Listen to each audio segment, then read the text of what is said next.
Welcome back to Shedding the Corporate Bitch podcast. I'm Bernadette Bose. If you lead teams in 2025, this episode isn't optional, it's essential.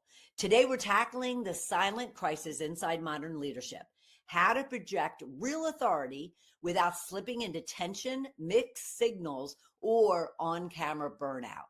Emotional intelligence still accounts for more than half of our job performance, yet leaders everywhere, men and women, are struggling with the pressure to look confident while managing stress that leaks through every one of their micro expressions. And that's why our guest, Dr. Tatiana Teppoeva, is here. She's the founder and CEO of the One Nonverbal Ecosystems, and she's spent years decoding the behavioral patterns that make or break credibility in high-stake moments. Tatiana shows you how to read your own signals, regulate before you respond, and create instant alignment between your words, tone, and intention. In global and hybrid teams, this skill isn't just helpful, it is the new currency of influence. Now, your takeaway from today is that presence is no longer about performance. It's about precision. When your signals match your message, trust rises first. Learn more about Tatiana at tatianateppoeva.com as we get into this conversation. Welcome to Shedding the Corporate Bitch, the podcast that transforms today's managers into tomorrow's powerhouse leaders. Your host, Bernadette Bose, executive coach and author, brings you into a world where the corporate grind meets personal growth and success in each and every episode. Let's do this. Tatiana, how are you? Welcome. Thank you, Bernadette. So happy to be here. I'm good. How are you? I am good. I'm actually very intrigued by a conversation around nonverbal behaviors that are tripping up a lot of corporate professionals and leaders, and we need to get to the bottom of it. But before we do, I love my listeners and viewers to get to know our guests on a more personal level. So could you share a little bit about Tatiana? Wow, so much to say. I have 2 sons, 2 dogs, and maybe it's interesting, I have an Etsy store where I offer my ribbon embroidery and some supplies, and proud that I have 4.9 customer satisfaction score there with 6,000 sales. Wow. Now, I've never been someone who could sit down long enough to embroider, but the output, the products are just lovely. And it has to be a very therapeutic hobby or skill to do, just to sit down and be able to embroider a scarf or a blanket, whatever the case might be. So that's fascinating. Transitioning over to our conversation, what I found very unique about you and your business is it's focused on a subject a lot of people talk about around emotional intelligence, executive presence. And yet you take a very specific look at nonverbal behaviors that get in the way for leaders to really show up with authority and with presence and with credibility. So what caused you to look in that specific niche? What were you fascinated about? My journey started long before. When I was 16, I had Dale Carnegie How to Win Friends book as my manual on the table. Right. And I also read different philosophers, Nietzsche and other folks, but I didn't choose this side of my profession and my interest at that time because it was not well paid. I'm also a materialistic person, so I went into economics and later into data science. I've been in tech for 17 years. Oh, wow. And I think with being in tech and having AI patent in United States, I went too much maybe into numbers and algorithms, and I was missing this human connection. So I brought back what I had early in my years, all those interests, and I started looking into this direction. And now I have over 20 certificates in coaching and nonverbal intelligence and personality profiling. So this is really fascinating. But having 2 sides, One is numbers, analytics, tech, that I have a lot of experience with, and human connection, like putting them together is really bringing a lot of results much faster, much efficiently. So I'm fascinated leveraging those two sides for me and for my clients. And I have to agree with that. And I never really thought about it because I come from a tech background and a lot of data, a lot of analytics. And I found the same type of evolution when I started doing a lot of personal and professional development work. But I never really connected the two, making it very powerful for an individual and for a leader.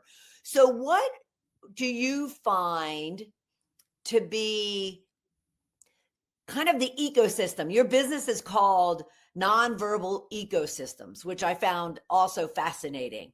So, what makes up the ecosystem when it comes to nonverbal behavior?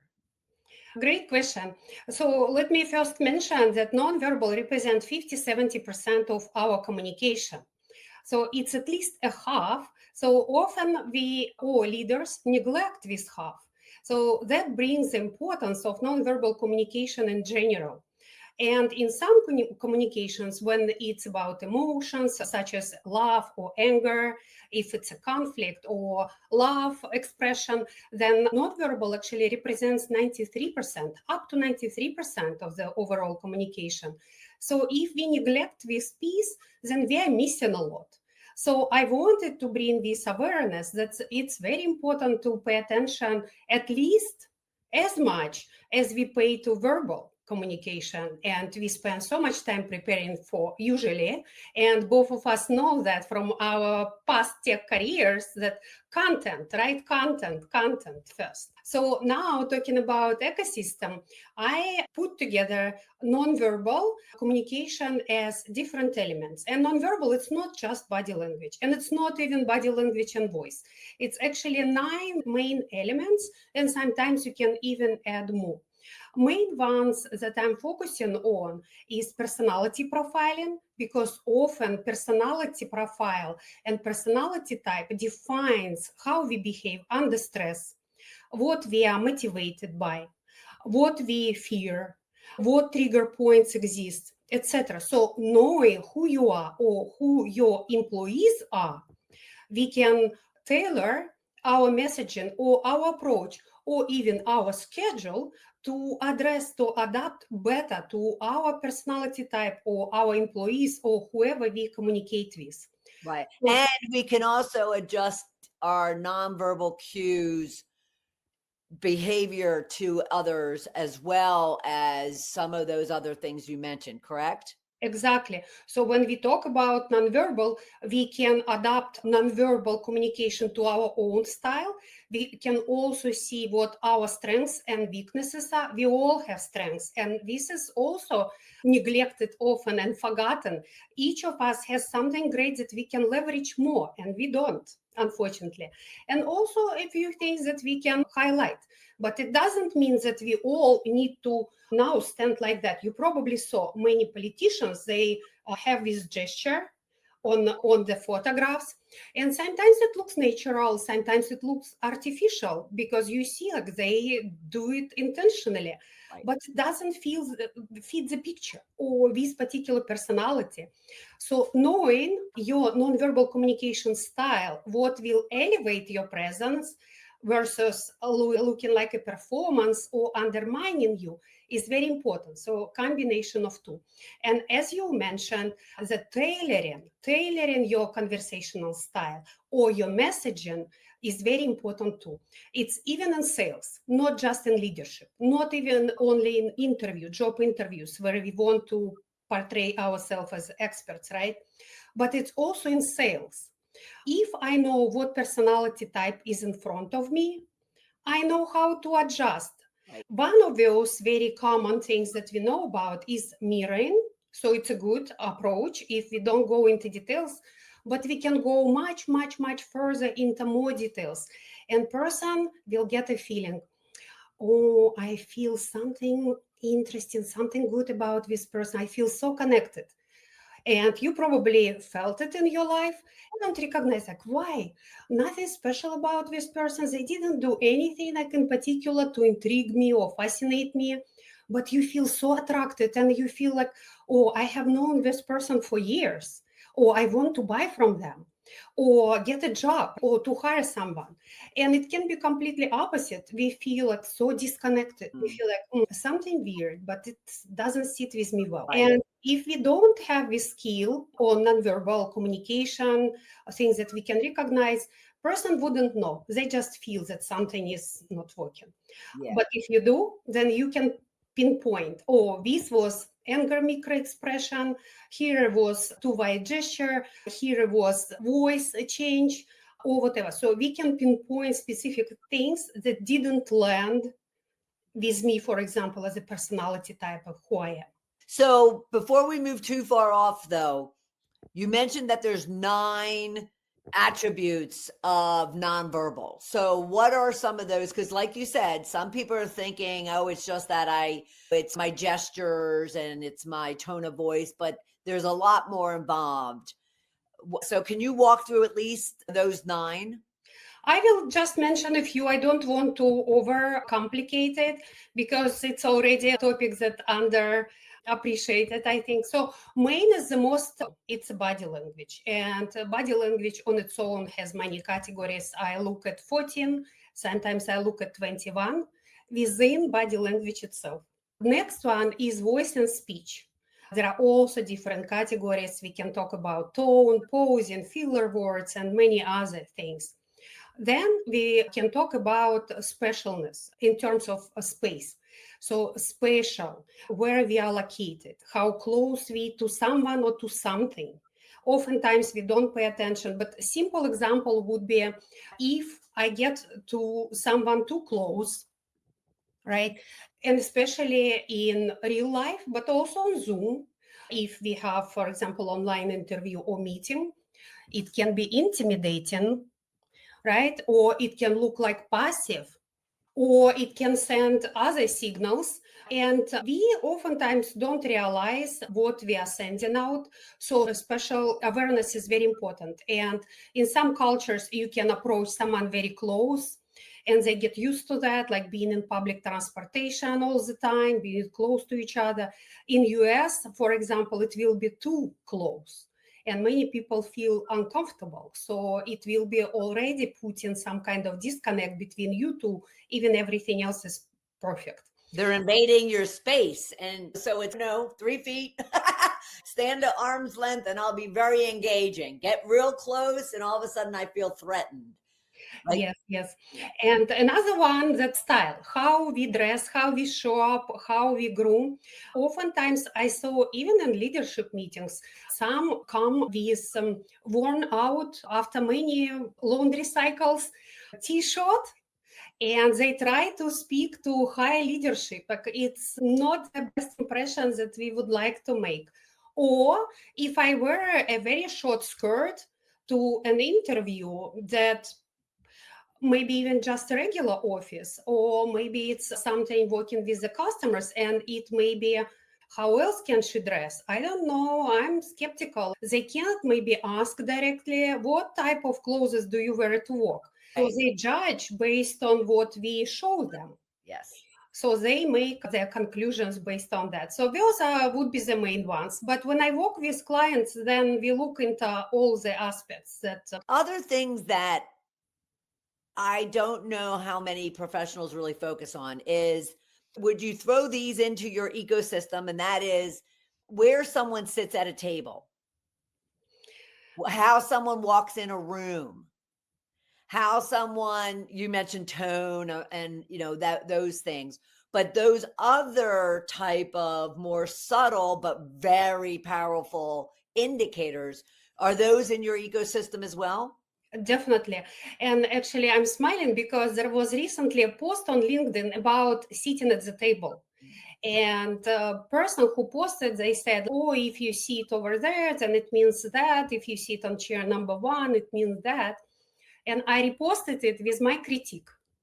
So first of all, it's super important to know the context. Because maybe I need to pick up kids and I need to leave 5 minutes earlier and I don't want to disturb anyone. And if I sat in the corner next to the door, it doesn't mean that I don't care or passive or whatever. It means that I need to pick up my kids.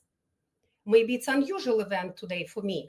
If someone is sitting up front, they may have another reason. Maybe they're helping with some tools, markers, whatever it can be, right? It doesn't also immediately tell us that it's a proactive leader. Yeah. So we need to see the context. If it's your employee, then you can see, or on all the meetings, all the events, I observe that this person is not participating, sitting in the corner, on their phone, etc. So then we have context. Maybe same employee is engaged on some meetings, but not the others. Then there would be a question.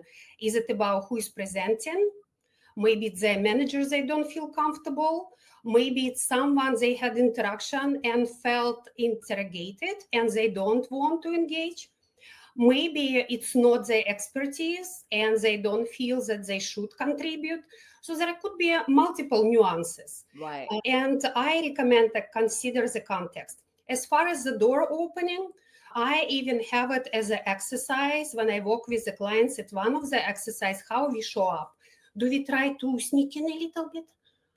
Can I get some space in this room? Or do we open like we belong? So even on a small section in this video, you already can see how my presentation changes, right? Whether I show up like opening up door a little bit, or if I open it's like that. We definitely look at all those nuances. We need to pay attention. But I think it's important two ways, right? It's important for the individual to pay attention to what it is they're doing that they're projecting out. And then managers need to pay attention, like you said earlier, to all the various people they engage with, especially their direct reports, to ensure that they're also given observations and feedback. Would that be a fair statement? Yes, and I can refer to my today's LinkedIn post. I just posted about 5 types of sabotage that employee can do at work, sometimes intentionally, sometimes not, and how to recognize them before people even get hired. So how we can catch those clues during in interviews, what questions to ask to recognize those traits and see if you can correct or if you would like to move on to a next candidate. But it's also important for managers themselves. What kind of messaging they send to their employees? Do they encourage them to work harder and be more efficient? Or do they encourage behavior that is not really positively contributing? Maybe gossiping behind people's back, maybe something else. So like you said, it's exactly a two-way street. Yeah. And managers / leaders have to pay attention that and recognize how they show up. They're transitioning to their people as acceptable. And therefore, if there's certain behaviors you don't want from your people, you can't be projecting them. Is that fair? Of course. Yes, of course. Okay. What are those specific behavioral patterns that actually break one's credibility in the eyes of the other people? What if you were to tell someone you have to be careful with these 3 things or it'll impact your credibility and the respect other people have for you? What would those be? First, I would say that it's inappropriateness to the context. For example, if I'm start doing like some sexual signal, something like that in an office environment, or vice versa, if you are in an intimate relationship or something, and then you behave like a boss or something strange, like these people feel immediately that out of context, it's something strange is going on and credibility is lost, if not from one event, then from 2 or 3 for sure. So making appearance also, like we talk about short skirt and things like that, be appropriate for the event where we communicate. The same with nonverbal style, and of course verbal as well. If we say something weird, inappropriate, it also will be strange and it will not land with people. The next one, I would say, it's being aggressive and using aggression gestures. For example, I'm telling you that this is very important point and we need to deliver this project by next Monday. Yes. How does this finger feels? Horrible. Yeah. I look sometimes at brands advertisement, and I even contacted one brand, also have a few posts on LinkedIn about that. When brands try to deliver one message, but it works not in the same direction. And the one that I'm highlighting is not doing it intentionally. They just made it mistakes in how they portray their product non-verbally with the human. So after aggression, and it's not just finger, it's also putting your fingers like that, not keeping them together and crossing someone. So people feel that they're cut. So if we need to go this way, right? Or something like if we are showing it, it's better to keep your hand together, have open palm to people and have a smoother gesture. So this is one also from aggression. And the third element you ask about 3. So the third one would be undermining your authorities, like especially for females, making yourself smaller. And maybe I'm exaggerating like physically because I have limitation in our space on this video to show you don't see the whole body. But when we try to make ourselves smaller because we don't feel comfortable, new people, new message, or something like that, we use different gestures and movements to make ourselves smaller and voice quieter. And maybe instead of saying we should do this, yes, what do you think about that? We are trying to appear more approachable, more agreeable. And eventually it undermines our messaging and we feel smaller, we look smaller, and people perceive us smaller, not as credible as we are. And it's very unfortunate. I interviewed so many females and males during my career, and this is what I'm seeing, that unfortunately, females tend to lower, minimize, and undermine things that they've done.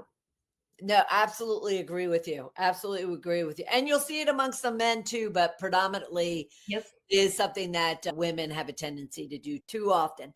As an extension to the credibility that we talked about, what also degrades trust that someone might feel toward their manager, for instance, as a result of the way they are coming across non-verbally? This is a great question, and it's actually also very nuanced. First thing that we know, even with children, that we need to show our behavior, how we do, and this is what kids learn from us. The same at work. If manager says one thing but does another thing, this doesn't land. Maybe he or she will be forgiven once or twice, but not on an ongoing basis. So it's not only talk, but do what you preach. And next thing that would be when nonverbal doesn't align with what we say. So this nuance, miscommunication in our own thing is really very important nuance that we often miss. For example, I'm so confident. I'm so confident today. You cannot imagine how confident I am, and I would be the best candidate for your position. Yeah, I've done many great things. What would you feel like? Would you feel that I'm confident or the opposite? Yes. And let me just explain for our listeners who are not watching us. So her example was her kind of making herself smaller and meeker, and yet she's trying to convince you that she's confident. Yeah, and now I will straighten, open my shoulders, have great posture, and say, oh, I'm really afraid to be here. I don't even know if I can pass this interview. It doesn't resonate. So this is what we see often when verbal and nonverbal don't match. And guess, what do you think people believe if it happens? they believe nonverbal. This is subconscious. We read nonverbal signals more than we read verbals. If there is disconnect, we prioritize nonverbal ones. So this is something important to keep in mind. So I would say those two things are most important to start watching for. And you just triggered something for me too. Have you ever been with someone who is disagreeing with you, but yet they're nodding yes? Or just the opposite? They're agreeing with you, but they're like verbalizing and their body language is shaking no. Would that be something that someone needs to tune into because that person's message and their body are not congruent? Yes, in general, but it also depends on the context. I watched many people who would agree, but they shake their head from one side to side. And for some, it's just natural habit. They just constantly do it, whether they agree or disagree. It's the same when you cross your arms. People say, oh, if someone is crossing their arms, it means that they're closed. They don't want to communicate, or they are not sharing something. Maybe they're even lying. But maybe it's just a habit. Maybe it's just comfortable for them crossing legs when we sit. Or maybe this person is just cold, simply cold. So context is super important. So we don't judge by one appearance and don't extrapolate it on everyone's style. All right. So I just like wrap that whole thing up with one statement you just made. Don't judge. Look for the context. Look for the patterns. Look for the consistency in their behavior as opposed to judging one or two times. Now, you have a fascinating guide. It's called 5 High Stakes Signals to Master. Could you share a little bit with us about that? And I'll make sure everyone has the link as to where they can go and get it. If it fits well with what we talked about. So some of the things that we need to pay attention to, some of the things that would help to make most impact. I like to use 80-20 rule in my nonverbal assessments and coaching as well, because we don't want to fix everything. We want to highlight what we're already doing well. And if you can identify, you can leverage it to your advantage and to other people's advantage. So they can read you better, they can understand you better. Or if it's something that we would like to correct, we point out at 20% that we need to work on to deliver 80% improvement in what impression we are making. So this is a guide that will talk about main of the things to start paying attention to if they haven't yet. And would that be, if I asked you for one major tip for someone to do right now as we wrap up this episode, what would it be that someone could start doing to really tune in to their own self-awareness of their nonverbal behavior?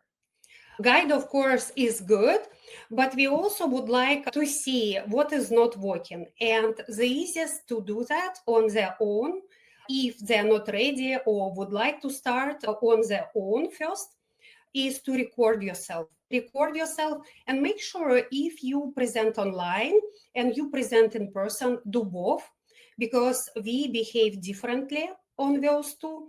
But honestly, we even behave differently and show our nonverbal signals differently in different communications, whether it's at work or with relatives or somewhere else. So whatever is the most important, record yourself and watch without sound. Watch without sound first, make a note what you liked, what you didn't. Then watch with sound and see how your previous points align. Maybe there is something to add to one or second list. And then if you feel comfortable, ask your friends, relatives to watch and give their feedback. Just only if you feel comfortable with their feedback. And feedback is not always fair. Keep that in mind. They are not experts in nonverbal communication. And you can also go as far as to ask your coworkers, and you can even do exchange. And then from your list, you can decide what you want to work on. One thing I will add, our brain likes safety. So oftentimes when we look ourselves at our own videos or when we listen to ourselves, we often don't notice things that we are doing. For example, my clients, they don't notice that they say and use filler words or sounds. It just escapes. The same with gestures. Many clients, majority, misses some of the important clues that they're sending. For some reason, our brain doesn't want to see it. So that's why I'm encouraging to also get feedback. Wonderful. This has been fabulous because that last one about recording yourself was just golden. And even though I'm on camera all the time, I really need to start paying attention to myself because I certainly hear my word uses and my filler words when I go to look over the transcript after it's been edited. So I make sure that I'm constantly self-assessing and correcting myself. So I love that. That was a golden nugget of a tip. Thank you so much, Tatiana. This has been great. I want to mention to everybody, you can go and get her guide, and I'll make sure that it's in the show notes, TatianaTeppoeva.com/decode, and you'll find access to that guide. Thank you so much, Tatiana. This has been fabulous. Thank you, Bernadette. And I'm very helpful to be here with my insights. And hopefully we all start improving our nonverbal signals and making it more and more pleasant for each other to communicate with. Absolutely. Thank you. Thank you. What a fascinating conversation. I do a lot around emotional intelligence. Yet at the same time, I really found it unique that Tatiana has a specific focus on nonverbal behaviors, especially because of the fact that, as she mentioned, nonverbal is actually 93% of the influence that we have, or the success that we have, or the leadership that we have with other people. 93%. I found this fascinating because we really do need to spend more time self-reflecting, as we talk a lot about here on Shedding the Corporate Bitch, and really working to make some small shifts if we really want to be a powerhouse leader. And reminder, if you want her free guide, the 5 high-stakes signals to master, then just go to TatianaTeppoeva.com/decode. We'll put it in the show notes for you as well, and on all of our posts, so you don't miss it. And as we wrap up, let me remind you as well to follow, subscribe, and like Shedding the Corporate Bitch podcast so you don't miss a single episode or a single expert. As well, share it with your colleagues and your team members. Have conversations about it so all of you can be working on elevating your leadership so you're all powerhouse leaders. I'll see you next time.